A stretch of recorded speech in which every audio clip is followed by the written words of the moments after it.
शब्द गुणकम आकाश, आकाश का गुण है शब्द। मंत्रों को यहाँ बोलते हैं तो उसका फल क्या? आनंद। आप देखेंगे जब भी कोई एक स्थान पर मंत्रों का उच्चारण होता है, वहाँ तरंगें अच्छी होती है कि नहीं? जी।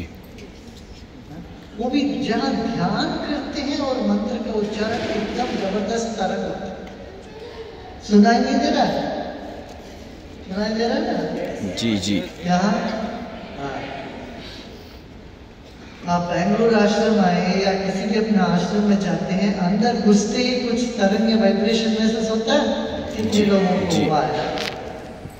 देखो क्यों कि आकाश में हम बोलते हैं मंत्रों।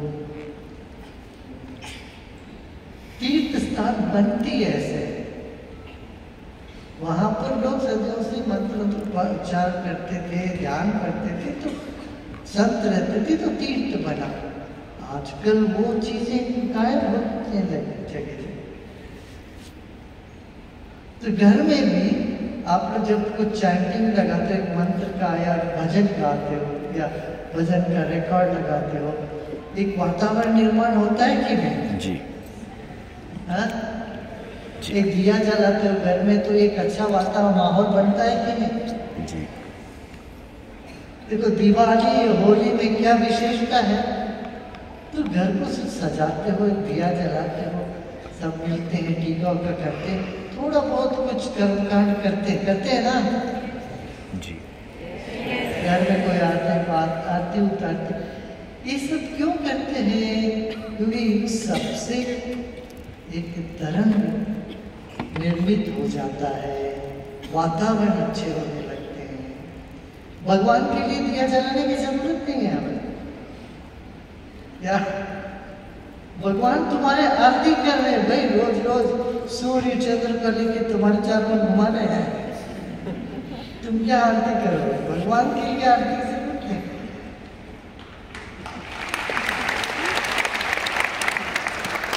भगवान के लिए पूजा मत करो, तो अपने वातावरण निर्माण करने के। तो प्रणव का उच्चारण करने से वातावरण में एक पवित्रता आती है और ध्यान लगने लगता है, शिव तत्व जागृत। अच्छा, प्रणव क्या है? जिससे प्राण निकला हो, प्रणव। जो संसार का प्राण है उसी को प्रणव कहते हैं। जैसे हमारा सांस है, वैसे संसार का सांस क्या है? एक शब्द है, उसको ओम कहते हैं। ओमकार सब कुछ, ब्रह्मा विष्णु महेश सब ओमकार का ही। कोई आरती के भजन में भी है, ब्रह्मा विष्णु जानत अविवेकी, तीनों एक मान लो तो वो ओमकार के अंग। ब्रह्म विष्णु तो ओम नमः शिवाय, ये ओमकार जो है, ये प्रणव है। इसके उच्चारण से भी या इसको सुनने से भी तुम अनंत के ओर, अनंत का अनुभूति कर पाओगे। कहते जैसे बैठ के ओम। अच्छा, अब आप प्रश्न ये होता है हम ओम करें, ध्यान करें, पर होगा नहीं। संसारी के लिए सिर्फ ओम का उच्चारण नहीं करना चाहिए, ये गुरुजनों ने कहा है। क्यों? वो तुम्हें संसार से छुड़वा देता है।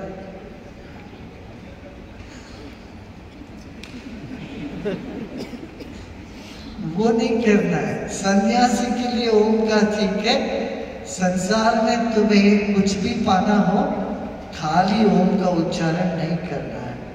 ओम जोर से बोल सकते हो, मगर ध्यान के मंत्र के रूप में ओम का नहीं उच्चारण करना चाहिए। हमने देखा है जो लोग बहुत ज्यादा ओम को ध्यान का मंत्र बना के गए, उनको कोई काम सफल होता ही नहीं,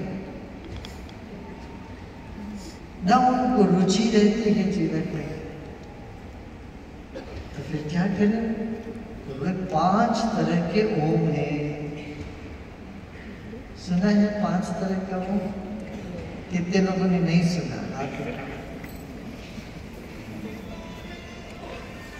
पंच प्रणव, 5 तरह के प्रणव।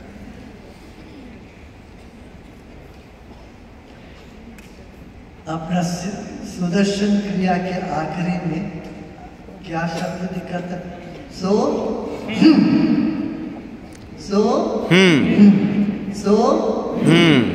ओंकार को शिव प्रणव बोलते हैं। जय गुरुदेव। शिव प्रणव ओंकार का एक रूप है। शिव प्रणव।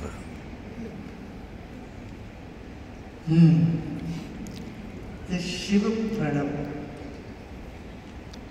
ऐसे शक्ति प्रणव, ह्रींकार शक्ति प्रणव।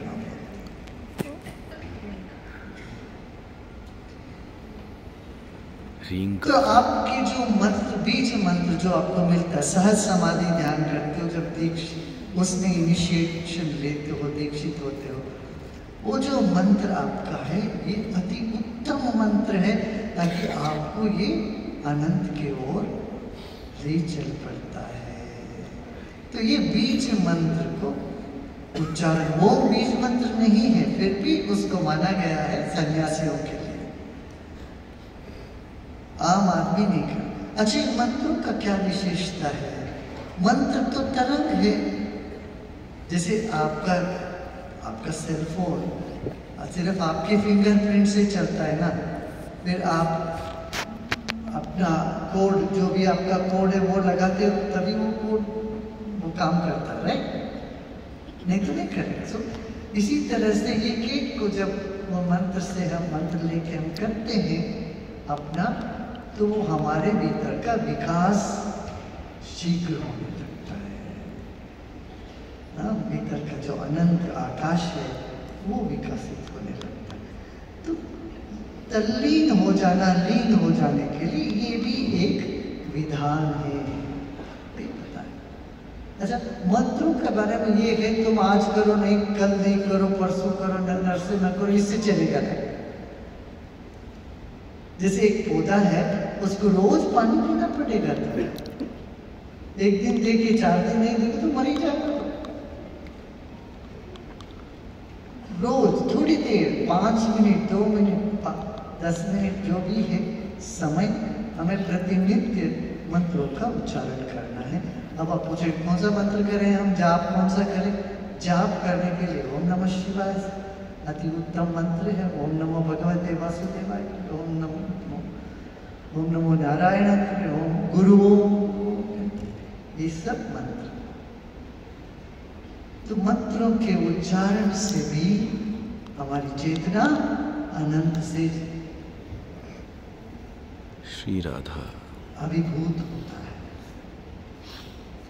ऐसे ही कुहर से, कुहर माने पता क्या? गुदगुदी कर। बच्चों को थोड़े से ऐसे गुदगुदी कर, खिलखिला के हंसते कि नहीं, आनंदित होते कि नहीं? अब जितने बड़े होने लगते गुदगुदी तो होता ही नहीं।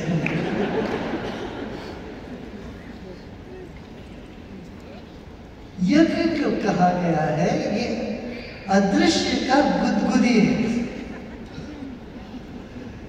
कुहर एक शब्द यज्ञ के लिए भी इस्तेमाल किया गया, यज्ञ के लिए भी उपयोग किया। कुहर, कुहर माने क्या? गुदगुदी। गुदगुदी तो कैसे कुछ हमारे भीतर तरंग उठते कि नहीं गुदगुदी के? और गुदगुदी से कोई रोता नहीं है, क्या करता है? हंस पड़ता। हंसना क्या है? आनंद का एक अभिव्यक्ति है। तो गुदगुदी से भी तुम अनंत का अनुभव कर सकते हो। ताली बजनी चाहिए।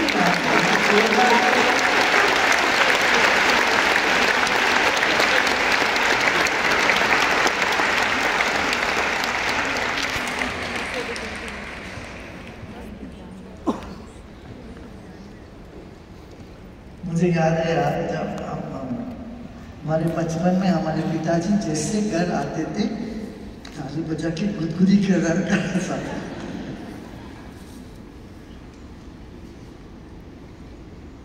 गुदगुदी ही यज्ञ है और यज्ञ ही अनंत में गुदगुदी है।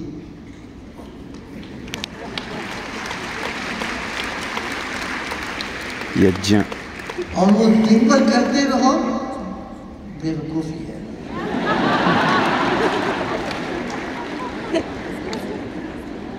इसलिए इसका सब समय देखा गया। हाँ, थोड़ी देर वो करो, समय समय पर थोड़ा बहुत वो सब यज्ञ आदि भजन सत्संग, ये ज्ञान यज्ञ है, जप यज्ञ, ज्ञान यज्ञ, ये सब यज्ञ ही माना जाता है। अब हम सब लोग बैठ के अभी यज्ञ ही कर रहे हैं, तो यज्ञ और एक तो और क्या, यह यज्ञ भी अनंत का अनुभव कराता है। सामूहिक ध्यान में बहुत बल है। कितने लोगों को ऐसा अनुभव हुआ, जब सब लोगों के साथ बैठते हो मन एकदम शांत हो जाता है ना, सामूहिक ध्यान अच्छा लगने लगता। क्यों? ये यज्ञ है, ये अनंत में होने वाली हो रही गुदगुदी है।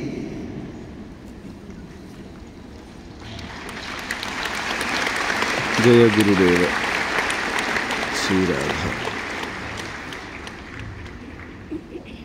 अच्छा, गुदगुदी तो हुई, अब चीख की बारी आएगी।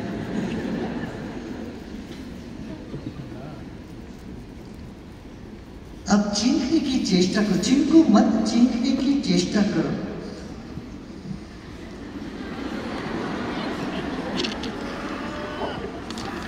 करिए करिए, सांस लेके। चीखना नहीं, चीखने की शुरुआत।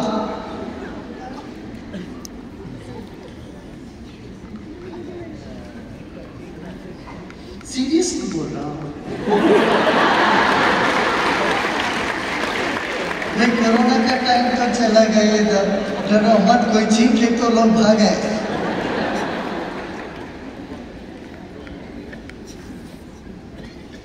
चीखने की आदि और उसके उपरांत मन खाली हो जाता है, भैरव में मिल जाता है। श्री राधा।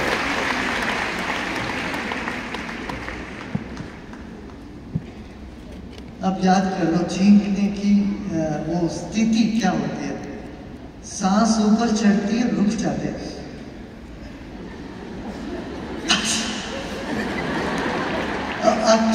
खाने के बाद खाली हो जाता है। एक तरह का प्राणायाम की जो गुंबद वृत्ति है ना, वो शुरू में अंत में होता है। विदेश में तो कोई चीखता है तो कहते God bless you, God bless you, मगर उनको ये पता नहीं है you are connecting with God. Actually God is everywhere, available all the time, but इसमें तुम्हारा संपर्क बनता, वो खाली होता है मन। जब भी मन खाली होता है वो आत्मा में विश्राम करने लगता है। आत्मा और मन में ये क्या फर्क है? मन चंचल है, आत्मा स्थिर है। आत्मा का ही एक परछाई है मन, वो परछाई अपने रूप में, बिंब में, अपने मूल रूप में मिल जाना, ये कर सकते। वैसे परछाई भिन्न तो है ही नहीं, अलग तो है नहीं, मिलने की बात ही नहीं, सवाल ही नहीं होता। जैसे ईश्वर से मिलन, ये बात है, ये फिजूल बात है। ईश्वर से कब अलग हुए, कब मिलना क्यों? अरे अलग हुए ही नहीं, मिलने की बात है। हाँ, भक्त लोग इस भाषा का प्रयोग करते हैं। और भक्ति की उद्रेक में भी मन शांत हो जाता है, खाली हो जाता है, तरंगित हो जाता है, अनंत का अनंत का अनुभव करने लगता है। ये भी चीख से भी तुम शिव में शिव तत्व को पा सकते हो, चीख करके भी।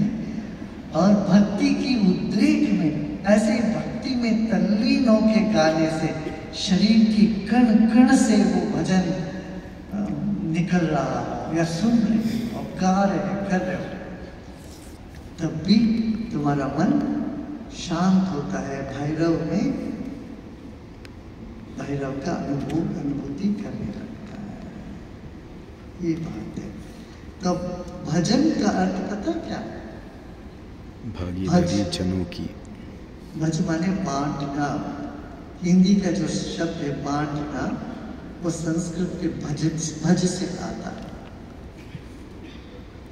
नहीं, भजन माने एक शब्द को सभी लोग बांट ले, वो भजन हो गया।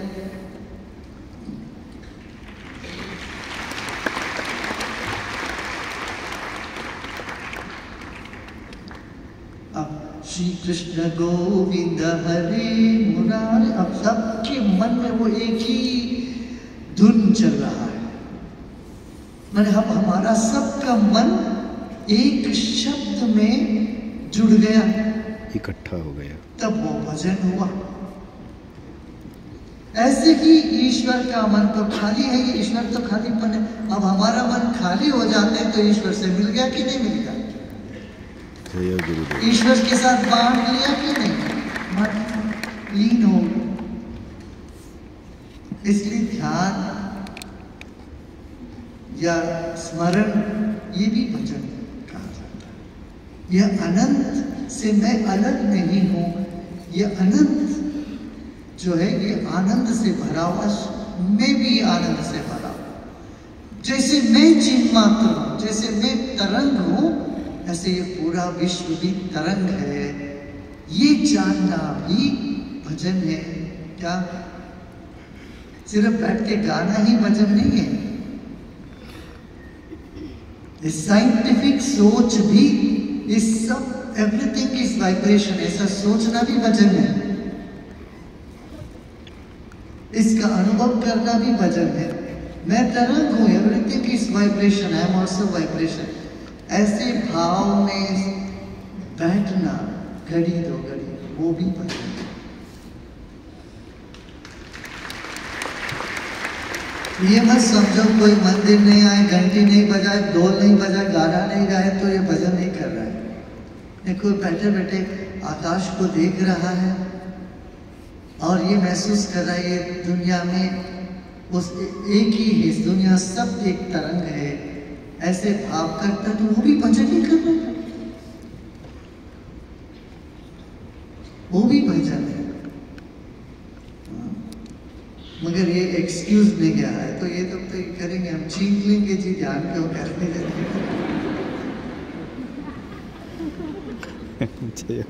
घर में तड़का तो लगाते रहते हैं, छीन आ जाती है। ये नहीं कहता आज मैं रसोई में गया तड़का लगा रहे थे, सब्जी के लिए छीन खा गया, आज तो ध्यान हो गया।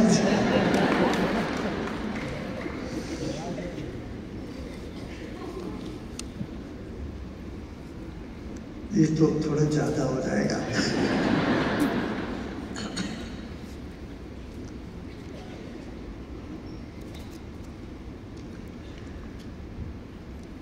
ऐसे कहते कि इच्छाएं उठती है ना तुम्हारे भीतर, जब इच्छाएं उठती है उसको तुमने कभी गौर से देखा क्या?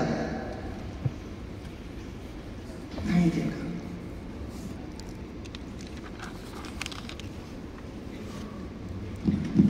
इच्छाएं जब उठती है उसको गौर से देखा नहीं।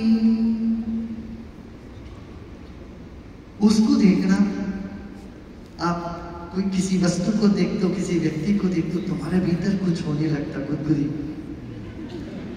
हाँ कुछ होने लगता, जब सुंदरता को निहारते हो कुछ अंदर होने लगता है। वो क्या चीज है कभी नहीं जानते। सुंदरता के पीछे भागते हैं, मगर सुंदरता का अनुभव जो हो रहा है उस पर कभी ध्यान ही नहीं है। सुंदरता पर ही ध्यान दो तो तुम शिवमय हो जाओगे। क्यों? सत्यम शिवम सुंदर। सत्य क्या है? जो कभी बदलता नहीं है वो सत्य है। तुम बैठ के देखो क्या क्या चीज बदलता है, सब बदल रहे हैं। हमारे विचार बदल रहे हैं, भाव बदल रहे हैं, शरीर बदल रहा है, लोग बदल रहे हैं, दुनिया बदल रही है, सब बदल क्या बदल नहीं रहा है उस पर ध्यान दो तो सत्य का अनुभूति। ऐसे सुंदरता का अनुभूति में भी तुम शिव तत्व को पा सकते हो।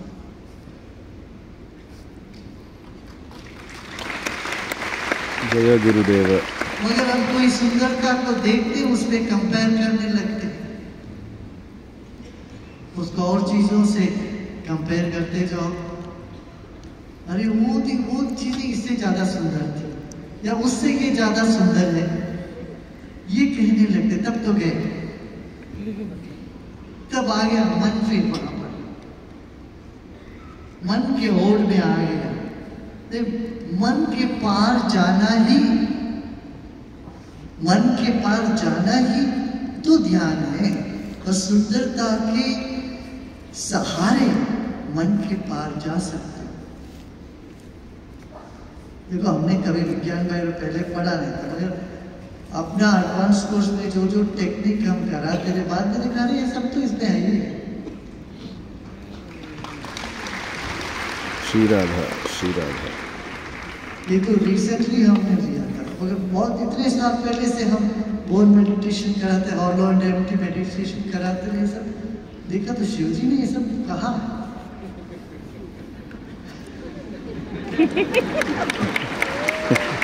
गुरुदेव। थोड़ी देर के लिए सोचो तुम्हारा पूरा शरीर सिर्फ आकाश तत्व है, खाली है, तो तुम ध्यान के रस में, तुम ध्यान में डूबने लगोगे। चमड़े के नीचे अंदर कुछ भी नहीं है, सब खाली है, ये सोचो। तो आकाश, इस सब आकाश से, आकाश तत्व ही है सब कुछ। ये जगत सारा चिन्मयता से, चिन्मय है, चैतन्य है, समझो। इस तरह से कई उपाय से उपाय देखे, किसी को छोड़ा ही नहीं, संसार का कोई भी क्षेत्र को छोड़ा नहीं। फिर ये क्या बोलते हैं गृहस्थ के लिए, काम वासना तुझमें जागती। काम वासना जब उठती है तुम्हारे भीतर, कैसे तुम्हारे शरीर और मन की स्थिति होती है, और जब काम वासना समाप्त होती है, तृप्त हो जाते हो काम वासना से, उस वक्त तुम्हारी मन की स्थिति क्या हो? काम कला की शुरुआत में और अंत में मन की क्या स्थिति होगी, उस पर ध्यान दो। डिजायर का उठने पर ध्यान दो और उसके फुलफिलमेंट पर क्या हुआ उस पर ध्यान दो। श्री राधा। तुम पाओगे खाली हो गया मन। और विसर्ग, विसर्ग मतलब कौन सा, क्या विसर्ग क्या है? अच्छा, हमारा पहला अक्षर तो आ है ना, आ। आखिरी अक्षर हा। अब हंसते हो तो क्या क्या निकलता है? आ हा हा हा। पूरा हमारा जो अल्फाबेट है, स्वर व्यंजन सब इसमें समाया हुआ है। इसमें आ हा हा हा। पूरी भाषा समाई हुई है। हमारी जो भारत की जो भाषा है, संस्कृत भाषा जो है, जो जननी है भारत की सभी भाषाओं के, ये बड़ा साइंटिफिक है।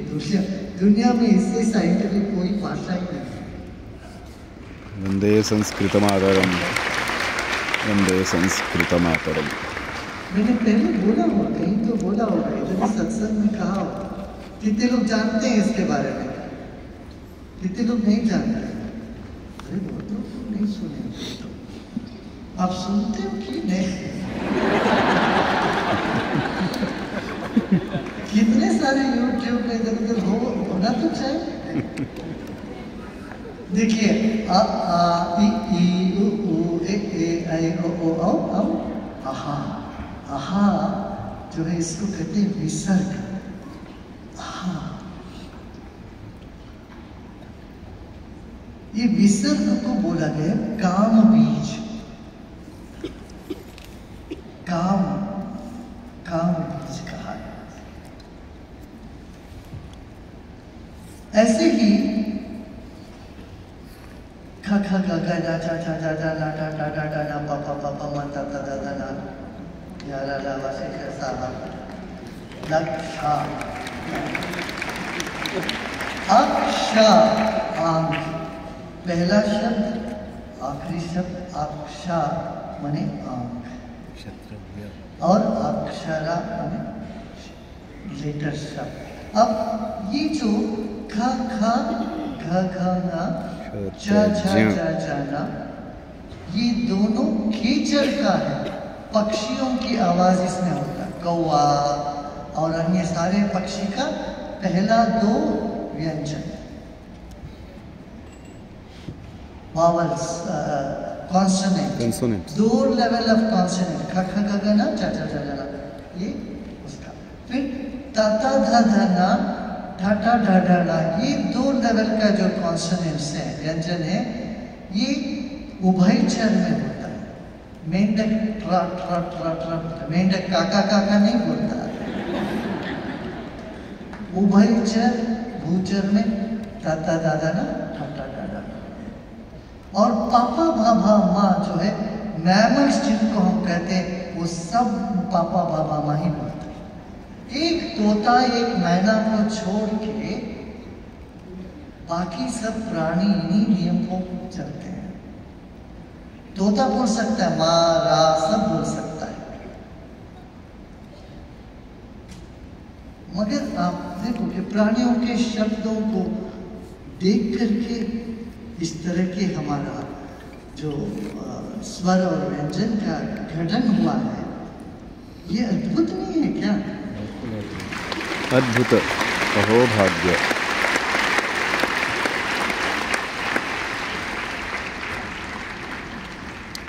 पापा भाभा माँ। आप देखोगे मकरी यही बोले, ये का नहीं बोलते। कभी गाय को का कहते हुए सुना नहीं, पापा बाबा माँ ही बोले।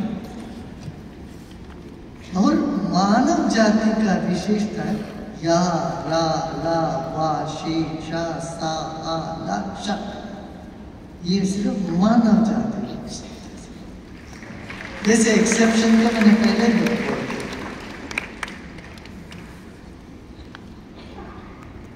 तो ये एक एक शब्द हमारे शरीर के अलग अलग अंग में ये असर करते हैं,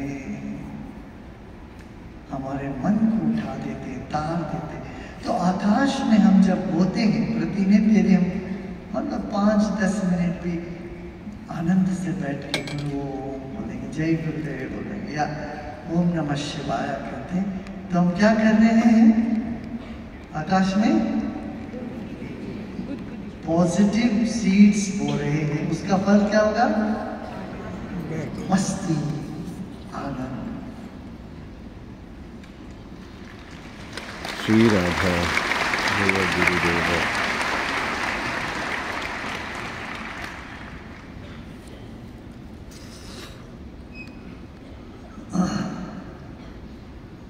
फिर इच्छा और ज्ञान शक्ति। जब इच्छा उठती है तब ज्ञान नहीं होता, उसका नॉलेज नहीं होता, कुछ नहीं होता। जब ज्ञान होता है तब कोई कर्म नहीं होता उस वक्त। ये थोड़ा ऊपर से जा रहा हो, नेवर माइंड, ये बड़ी सूक्ष्म बात है।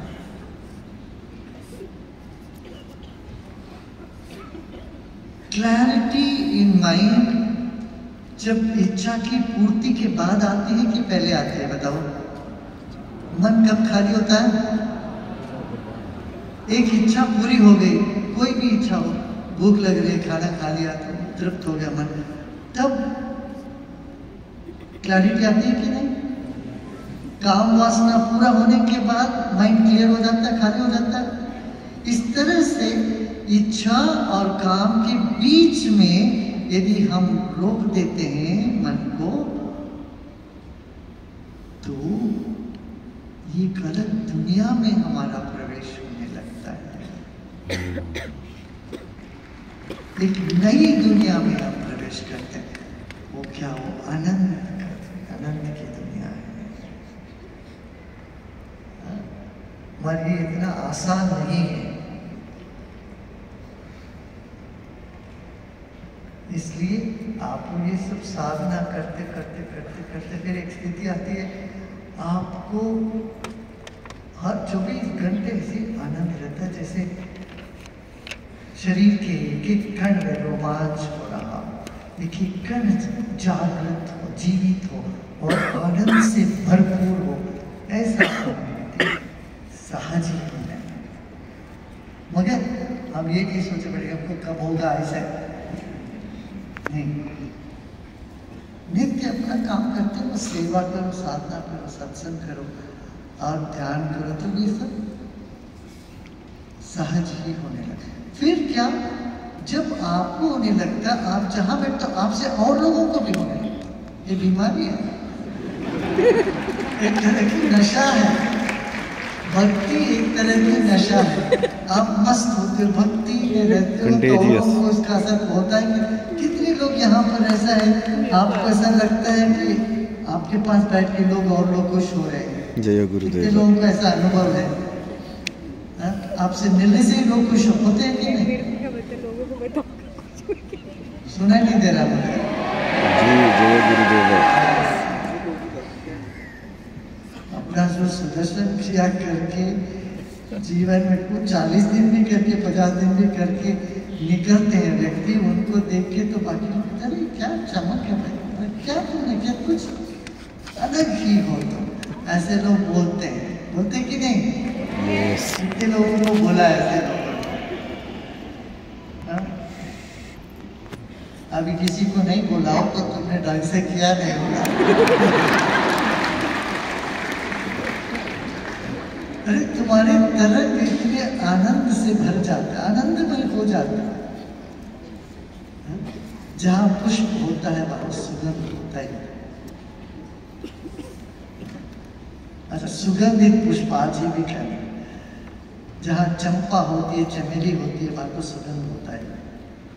सुगंध है तो ना वो चंपा है ना वो चमेली है। वो हो सकता है कुछ और का ऑर्डर।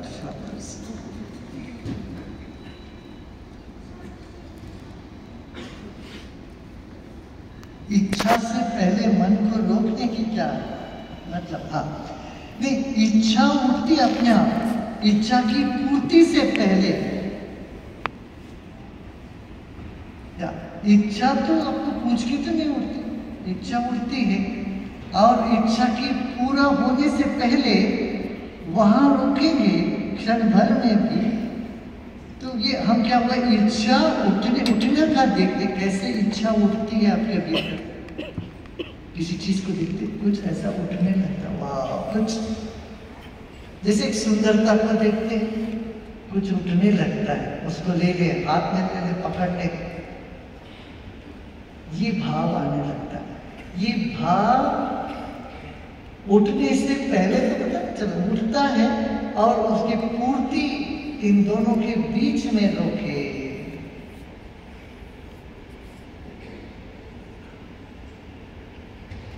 अब इच्छा उठते ही उस पर हावी होने लगते हैं, उसको पूरा करने में लग जाते हैं। पूरा करने में मत लगो और जो उठा है उसको देखो कि बीच में अपने मन को जरा रोकने की चेष्टा करो। माने ये इस साधना की बात काफी प्रयत्न पूर्वक करना पड़ता, ऐसे नहीं होता।